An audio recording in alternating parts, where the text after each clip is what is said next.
Hey everyone, welcome back to the channel. I hope you're all doing great. In today's video, we're going to dive into how to install Geany on an Ubuntu machine, and then we'll walk through how to use it to write, build, and run a basic C++ program.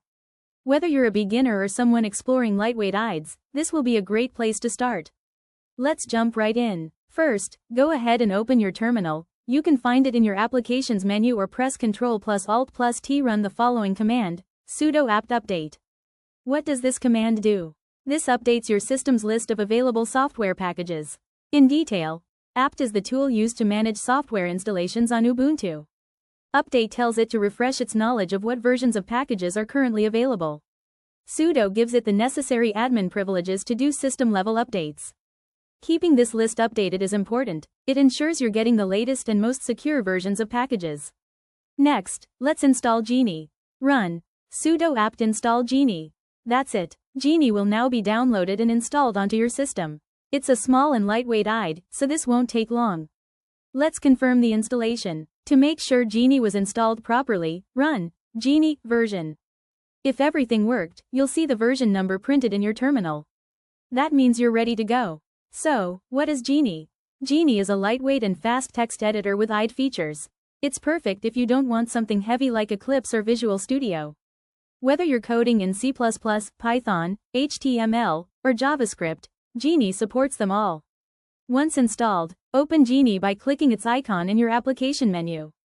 It will launch in just a second or two. You'll be greeted with a simple, clean interface that's easy to navigate. Let's create a new C++ file. 1. Click File, right pointing arrow, New. 2. Then save the file with a .cpp extension, like main.cpp. This tells Geany you're working with C++ code. To organize your work better, you can create a project. 1. Go to the Project menu. 2. Click New. 3. Give your project a name. 4. Choose a folder to save it in.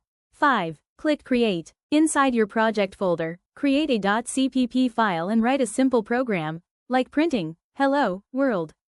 Compile, build, and run. Now it's time to see your code in action. At the top of the Geany window, you'll see toolbar icons. Gears icon, this is for compiling. Wrench icon, this is for building the program. Play icon, this is for running the compiled code. Before clicking run, always make sure you first compile and then build. If there are no errors during the build, you're good to go. Click run, and you'll see the output in the terminal section at the bottom of the Geany window. That's it. You've now installed Geany, learned what makes it a great coding tool, created a project, written a simple C++ program, compiled, built, and run it using Geany's tools. If you found this tutorial helpful, make sure to like, share, and subscribe to the channel for more beginner-friendly programming guides and tech tips. Thanks so much for watching, and I'll see you in the next one.